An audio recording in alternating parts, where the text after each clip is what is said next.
Olá, boa tarde, sejam todos muito bem-vindos. Está começando agora o Tea Mãe no Rádio, um espaço de conversa, acolhimento e troca, que nasceu de uma experiência muito real de maternidade atípica. Eu sou Priscila Boaventura e hoje quero começar esse programa do jeito que essa história merece, do começo. O Tea Mãe começou numa antessala de um consultório de terapias, onde mães esperavam atendimentos dos filhos e, ao mesmo tempo, carregavam por dentro muito mais coisa do que se podia ver. Era uma daquelas cenas silenciosas por fora e barulhentas por dentro. Tinha cansaço, tinha preocupação, tinha medo do futuro, tinha dúvida, tinha sobrecarga. Tinha aquela sensação de estar vivendo uma rotina que pouca gente realmente entende. Naquele espaço, a origem era concreta. Muitas daquelas conversas nasciam de experiências ligadas ao autismo.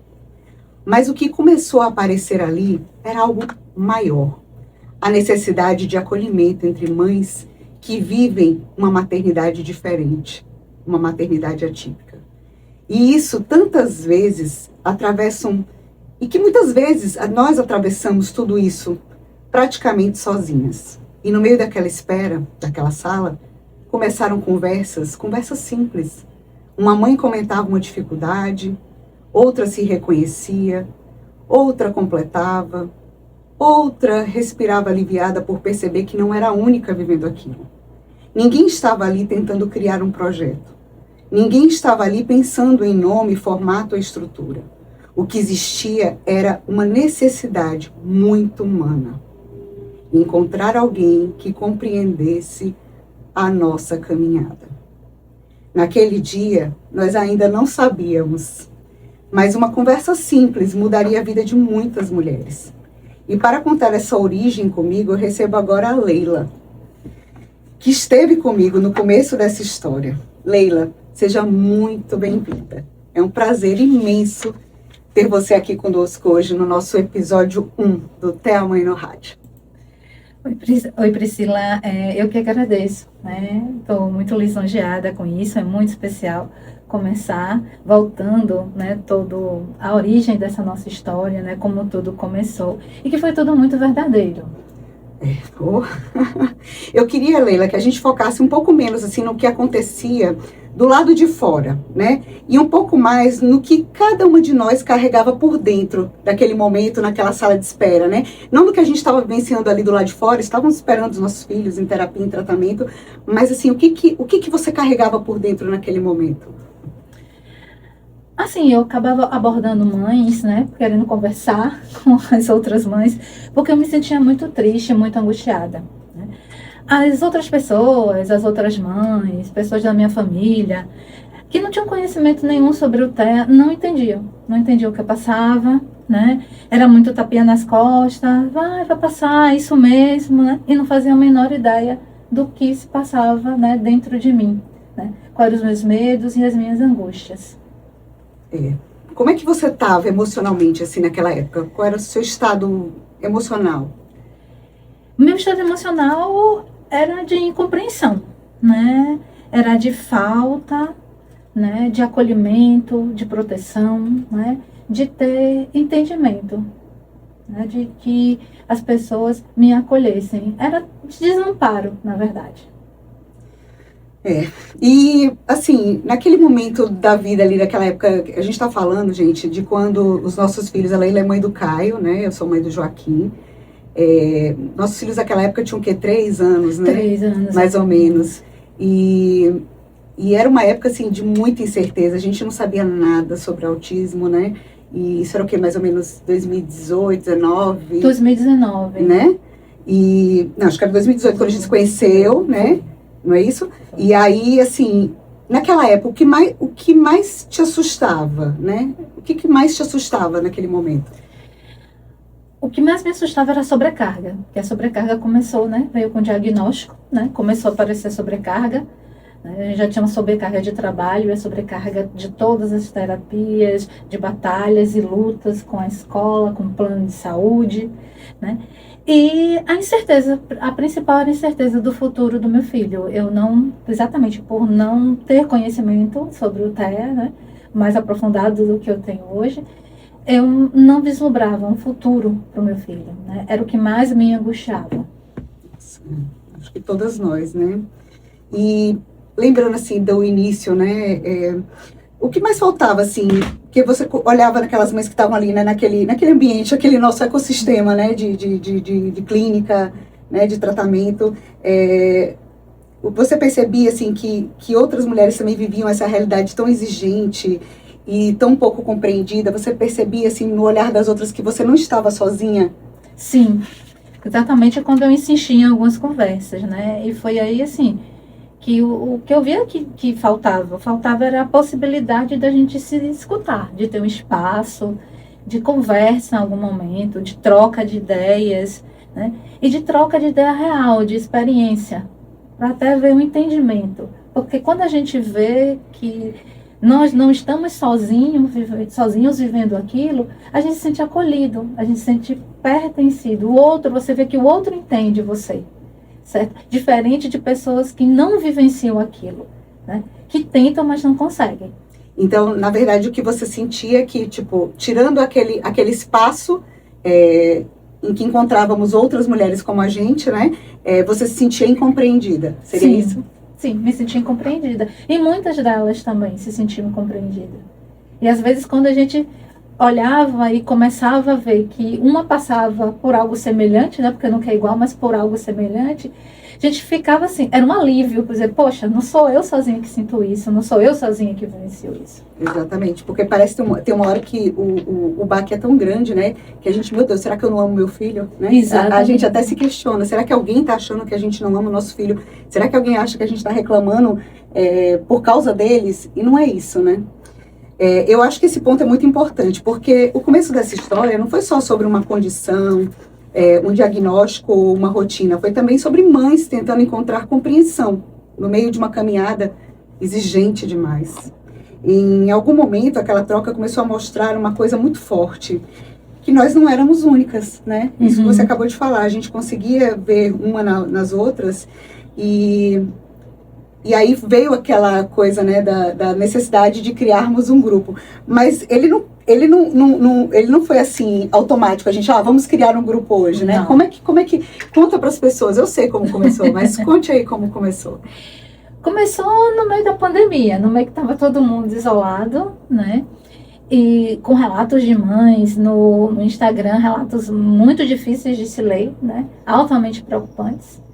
Né? Dessa coisa de estar confinado, de você estar longe de terapias, de estar você e seu filho totalmente, às vezes, desregulado naquele confinamento, fora de uma rotina, e todo mundo aprendendo a viver, né? Daquele jeito, daquela forma.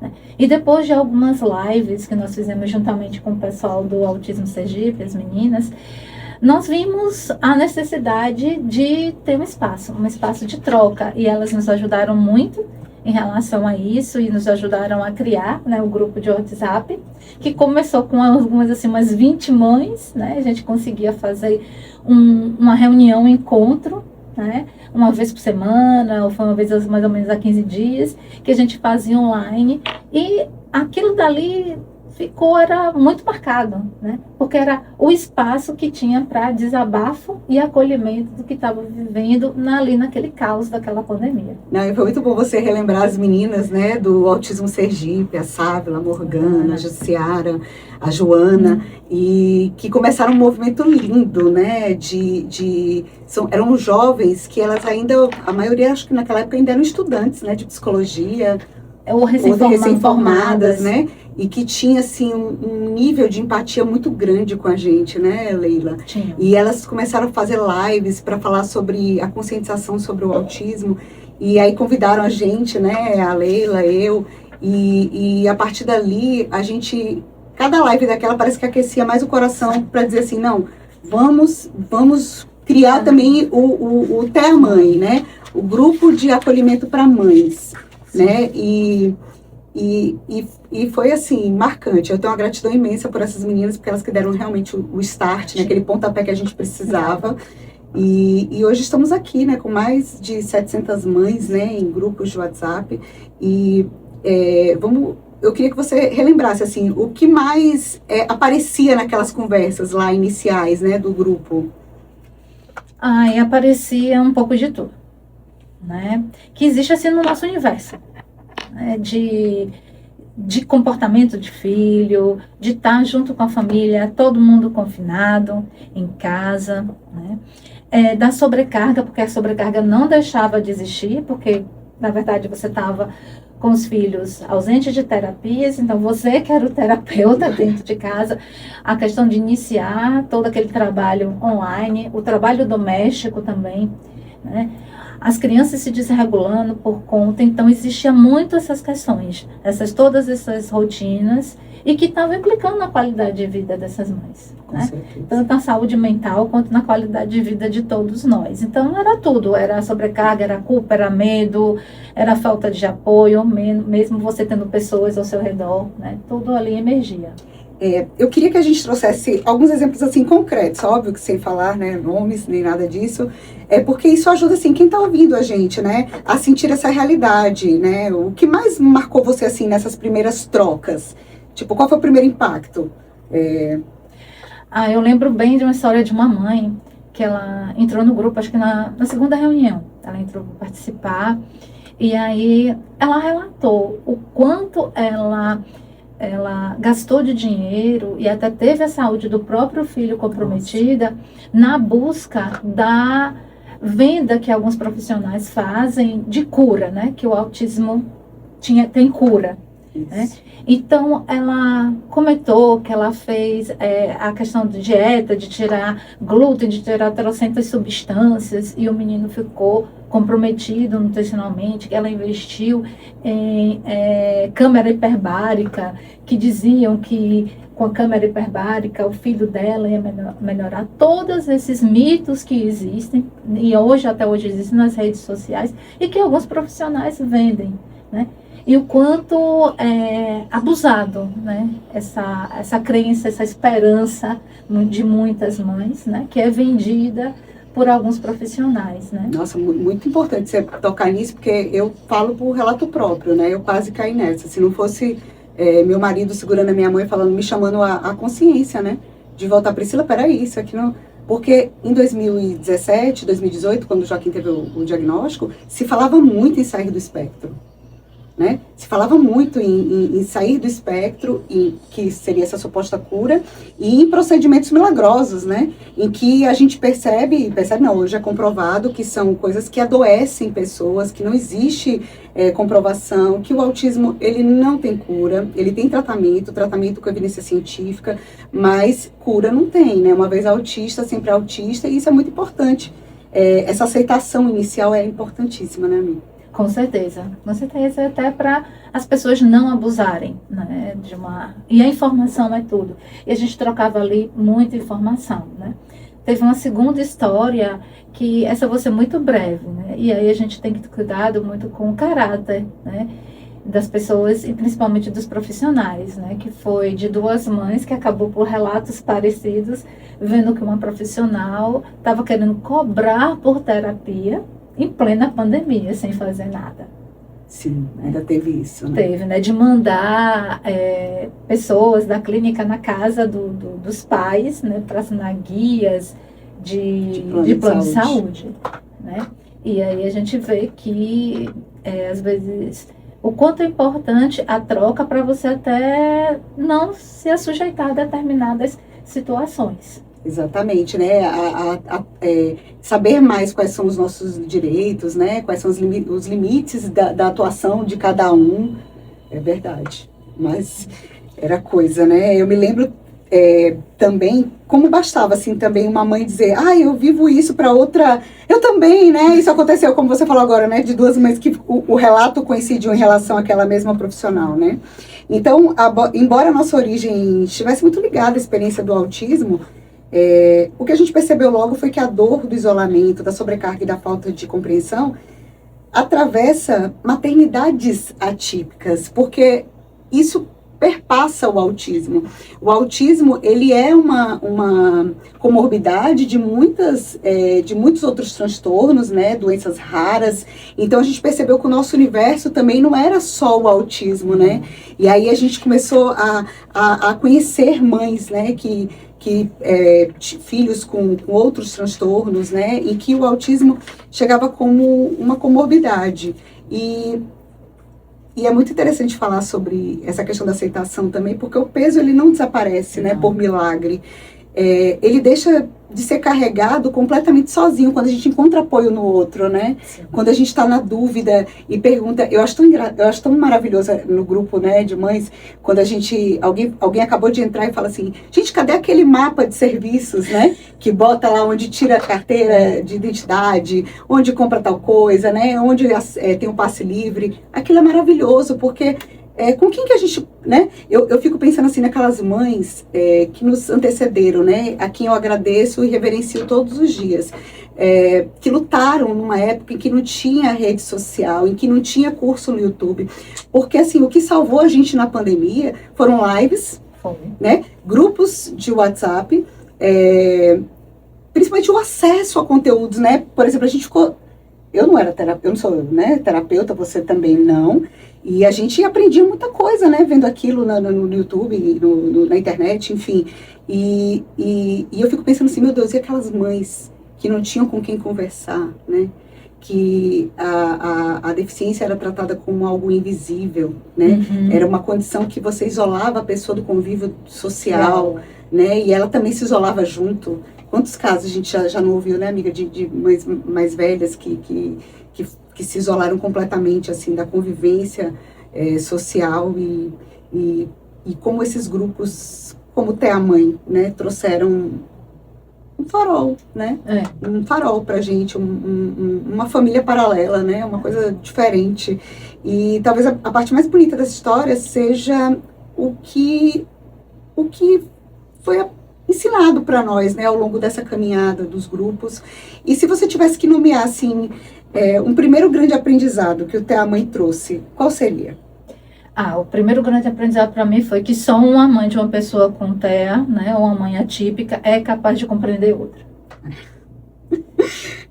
Talvez o primeiro aprendizado seja esse mesmo, que o acolhimento não resolve tudo, assim, mas muda a forma, né, como a gente atravessa a própria dor através do olhar para o outro igual, né, a terapia do espelho, você saber que outra pessoa também vive aquilo, que aquilo não é só para você, né? Eu acho também a questão de saber que não é uma punição. Sim, sim. Né? Sim. Que nós não somos... tem uma coisa que a gente ouve muito, né?